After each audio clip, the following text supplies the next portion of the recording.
Hello everyone, I hope कि आप सब लोग खुश होंगे और अपनी लाइफ में अच्छा कर रहे होंगे। तो जैसा कि आप जानते हैं कि हमारी वीडियो सीरीज चल रही है यूपीएससी मेंस आंसर राइटिंग पे, जिसमें हम बात कर रहे हैं क्रिएटिव एंड इनोवेटिव स्टेज की। क्रिएटिव एंड इनोवेटिव स्टेज में हम बात कर रहे थे लिंग्विस्टिक स्किल्स की एंड सीक्वेंशियल फ्लो की। अब बात कर रहे हैं उसी कंटिन्यूएशन में आगे बढ़ते हुए अब हम बात करेंगे कोहेरेंस ऑफ आइडियाज़ की, कि हम किसी भी आइडियाज़ में किसी भी जो है अपना आंसर्स में कोहेरेंस कैसे लाएं। तो आपको पता ही है, आपने अगर सिलेबस देखा हो तो यूपीएससी को एक विशेष लगाव है कोहेरेंस वर्ड से। ये एसए में they are expecting coherence, answer writing में दे आर एक्सपेक्टिंग कोहेरेंस। तो कोहेरेंस का मतलब क्या है और कैसे ये हम लाएं अपने आंसर्स में।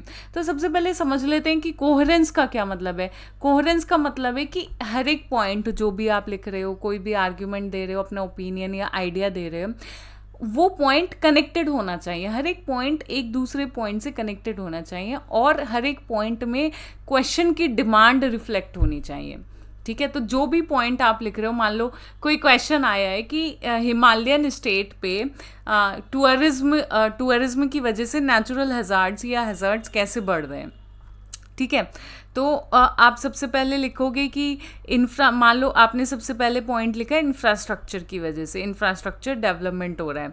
ठीक है, इंफ्रास्ट्रक्चर अब डेवलप हो रहा है। क्यों डेवलप हो रहा है? क्योंकि डिमांड बढ़ रही है। जैसे कि आपकी चार धाम यात्रा, डिमांड बढ़ रही है तो अगेन होटल्स वगैरह, रेस्टोरेंट्स वगैरह, ये सब डेवलप हो रहे हैं, जिसकी वजह से अगर आप इंफ्रास्ट्रक्चर ज़बरदस्ती का डेवलप करोगे बहुत ज़्यादा, हिमालय जो है फ्रेजाइल एनवायरनमेंट है, तो एकदम ही वहाँ पे जो है इश्यूज आने लगेंगे, जैसे कि आपका लैंडस्लाइड का इशू। आपने देखा ये कितना न्यूज़ में रहता है कि कभी पिथौरागढ़ में लैंडस्लाइड आ गई, कभी जोशीमठ में आ गई। अगेन देन क्लाउड बर्स्ट का इशू, अगेन उसमें भी जो है टूरिस्ट का रोल काफ़ी निकल के आया था। जैसे कि क्लाउड बर्स्ट होती है तो वहाँ पे होटल्स वगैरह इतने गलत तरीके से बने हुए हैं, इतने फ्लाउट किया है हुआ है रूल्स वहाँ के इंफ्रास्ट्रक्चर ने। जैसे कि उत्तराखंड केदारनाथ का इशू जो हुआ था, तो फ्लड्स एकदम आ गई थी और एकदम से काफ़ी नुकसान हो गया था। नॉट ओनली इंफ्रास्ट्रक्चर, लाइफ का भी नुकसान हुआ था।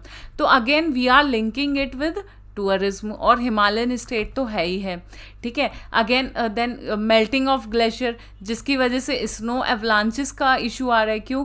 क्योंकि जहाँ पे बहुत सारे ह्यूमन बींग्स प्रेजेंट होंगे वहाँ पे टेम्परेचर इंक्रीज हो जाएगा। फिर गाड़ी, व्हीकल्स वगैरह, उनकी हीट निकलती है।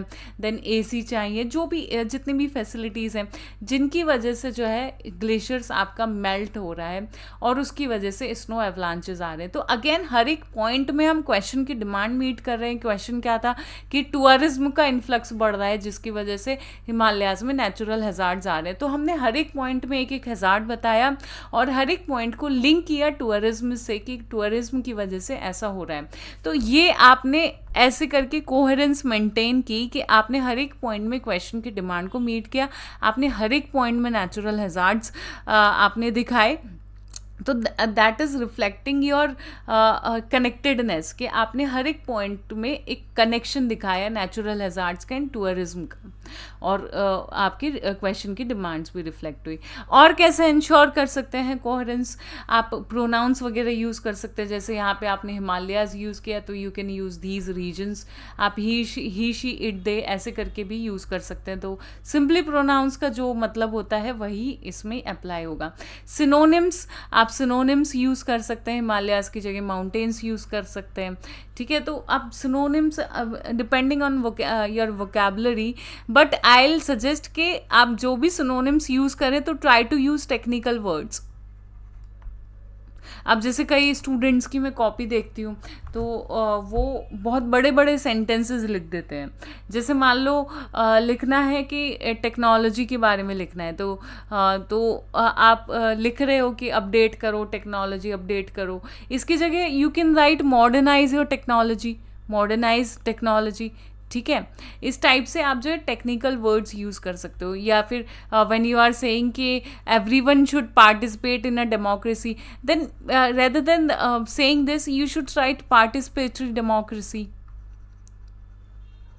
या फिर अगर आपको बताना है कि सिटीजन्स को बहुत एक्टिव हो जाना चाहिए तो you can write active citizen the. ठीक है, तो you try to enrich your vocabulary और try to use technical words.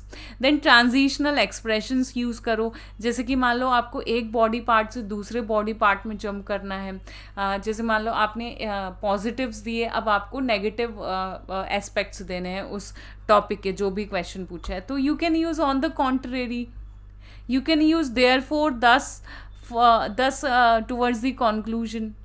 In addition you can use to give points further, आपके पॉइंट्स खत्म हो गए हैं बट आपको कॉमा कॉमा लगा के और भी पॉइंट्स लिखने हैं, तो आप लिख सकते हैं additionally, further more, at the same time. In other words you can explain, जैसे 250 वर्ड्स का आता है, आपने इंट्रोडक्शन दे दिया, फिर आपको ट्रांजिशन भी डालना है, तो you can use in other words. तो ये था coherence of ideas. I hope आपको काफ़ी कुछ समझ में आया होगा कोहेरेंस ऑफ आइडियाज़ के बारे में, एंड आई होप आप लोग इस कॉन्सेप्ट को अपने आंसर्स में लगाएं। एंड नेक्स्ट वीडियो में जल्द ही मिलते हैं, तब तक ध्यान रखिए, पढ़ते रहिए। मैं हूँ मानसी गोयल, धन्यवाद।